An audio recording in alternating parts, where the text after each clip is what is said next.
どうも、石原慎太郎です。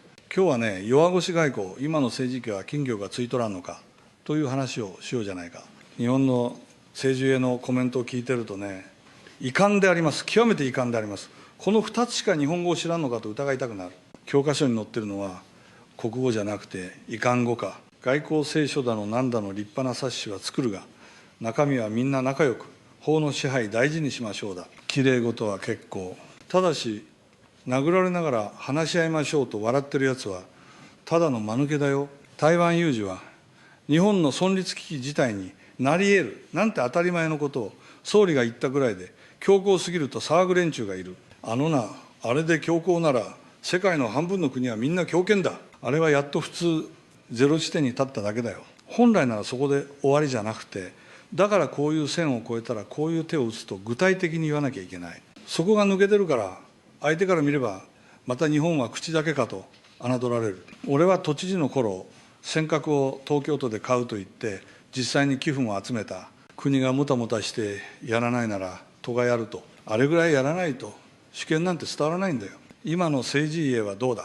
中国の公船が尖閣周辺をうろうろしても、とりあえず冷静な対応を求めるって、冷静なのは向こうで、こっちは冷え切ってるだけじゃないか。防衛増税もそうだ。国を守るってのは、政治家が自分の支持率を守ることじゃない。若い世代の命と将来の選択肢を守ることだ。なのに今の連中は国民の理解を得ながら負担をお願いしと、きれいな言葉でごまかして肝心の話をしない。何のために増税するのか、どのシナリオでどこを守るのか、どこまでやる覚悟があるのか。痛みの話をするときに、まず自分の椅子の痛みから気にしてる。そんなやつが防衛の覚悟なんて語れるわけがない。じゃあ、どうするか。俺ならまず言葉の使い方を変えるね。遺憾は封印。代わりにこれは主権侵害であり、容認しない。次やったらこうすると。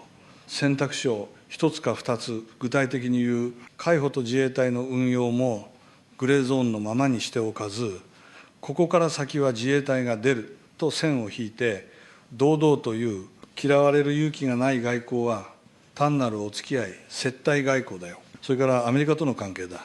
日米同盟は必要だし、俺もそう言ってきた。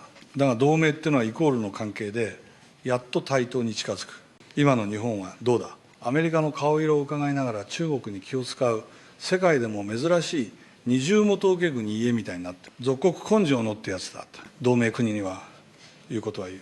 必要な時は、ここは日本の判断でやると、はっきり言わないと永遠に鼓舞んだ。中国との関係も喧嘩を売ればいいと言ってるんじゃない。俺は散々県鹿児島のことを言ってきたが、向こうだって計算する生き物だ。日本が本当にやるときはやる国だと分かれば、むしろ向こうは慎重になる。外交っていうのはニコニコしながらナイフを研いでるぐらいでちょうどいい。